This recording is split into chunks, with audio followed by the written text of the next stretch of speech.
In July 2025, Russia intensified its aerial onslaught against Ukraine, sending a record number of drones against Ukraine in a single night. Much of this hasn't made headlines internationally, but as highlighted by Kyiv Post's special military correspondent Stefan Korshak, if we look closely at the data and compare it with history, we begin to understand the scale, strategy, and the implications of what's happening.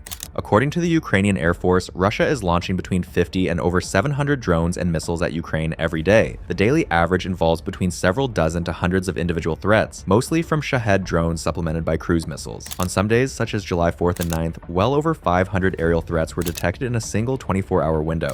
For each of those days, Ukrainian air defenses report how many targets were detected, how many were physically intercepted, and how many were likely jammed by electronic countermeasures. Take July 9th as an example. 718 targets were detected, 303 were shot down, 415 jammed or otherwise disrupted.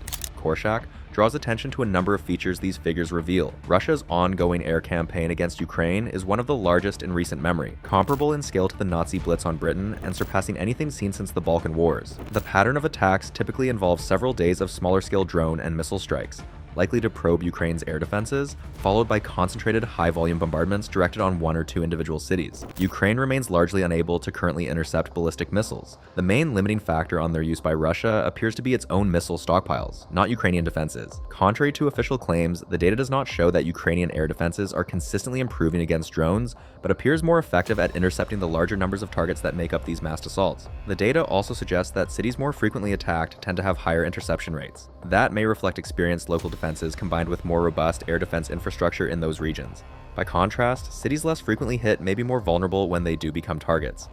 There are historical comparisons worth noting. In 1940, during the London Blitz, Germany sent around 300 bombers in a single day. Today, some Russian attacks on Ukraine are matching that number each day. The destruction isn't equivalent, but the operational tempo is. Despite President Volodymyr Zelensky's claims that Russian drone threats are under control, the data paints a different picture, or, at the very least, shows that the shootdown rate remains largely unchanged. Ukrainian officials report that around 10 to 30% of Shahed drones still make it through defenses, depending on conditions, while cruise missiles are without exception nearly all shot down. That being said, there are also more reports of Ukraine coming up with new interception means as Russia ramps up its drone strikes, one of which is by integrating more interceptor drones such as a model called Odin that is reportedly capable of outpacing the Shahed.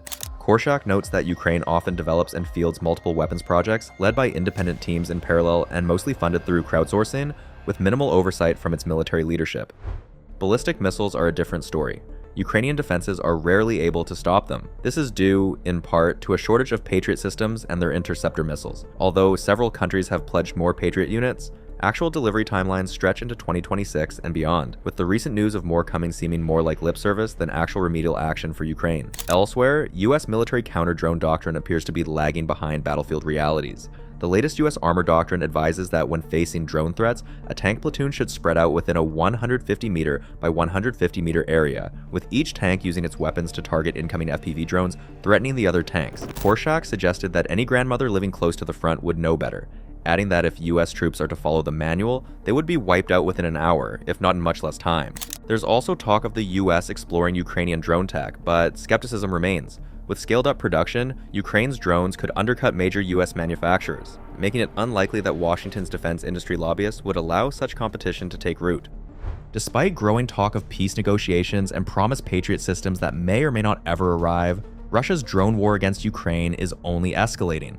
While Western media attention fades, the drones keep flying. The explosions, death, and destruction keep coming. They may not echo far beyond Ukraine's front lines, but their impact is real, relentless, and impossible to ignore.